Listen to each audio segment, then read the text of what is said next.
Chestoa Rec Area right on the Nolichucky, and at first glance, the river looks wider than it used to be, but it's more like a Western style river now, where the soil and a lot of the trees that were below, say, a 20-foot mark on the river, they were just completely decimated and just completely washed away.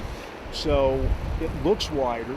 If you look up in the gorge, about 20 or 30 feet up on the side of where it's kind of channeled through there, it just looks like there's been a big boar brush just shoved down the river, and it's almost scoured, so it's lighter color all the way up to about 20, 30 feet, and it's largely devoid of vegetation, trees, and soil below that. So it's been a big adjustment to see that. So it's kind of deceptive. It looks wider, but the water's actually channeled more since the flood. So, and this is a good example of Chestoa. It looks really wide, but you see the flood, or the flow, is almost all downriver left.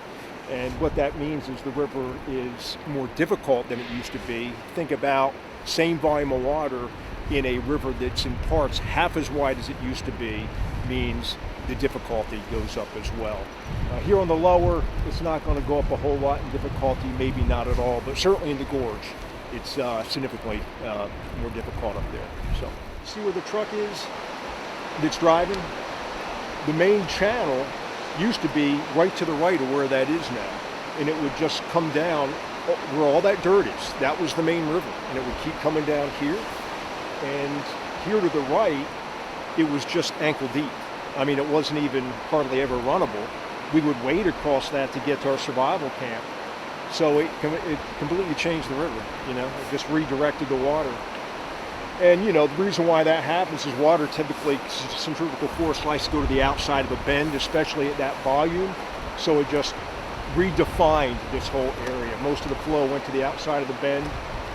That's where the river is now.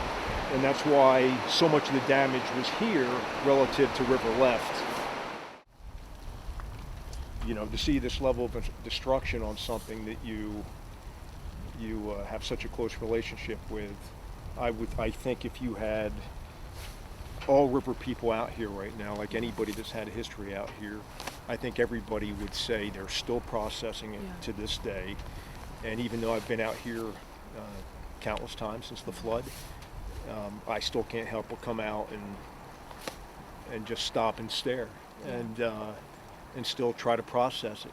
In part, a lot of our old reference points, they're gone, so it's not just a matter of, yeah, gosh, look at that destruction, but there's a point that I've spent so much time at over the years, well, that point is likely gone, right? So, yeah, it's going to be years in recovery, and it's never going to be the same, but we're trying to stay positive as we look forward and just be hopeful for the future. You know what I mean? So.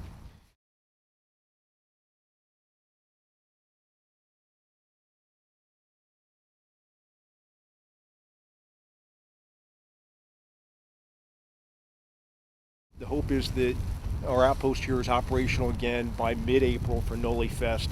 That would be a great way to kind of come back from this, but we need to get the road fixed in the meantime, and obviously there's a lot of work that needs to be done here still.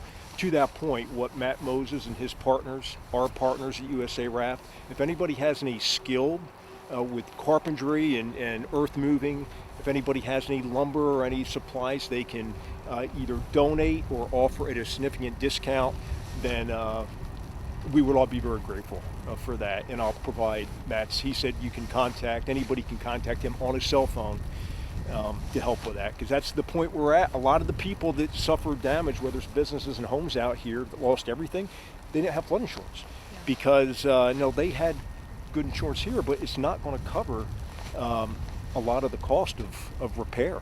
And it's largely because a lot of these areas were above the flood zone.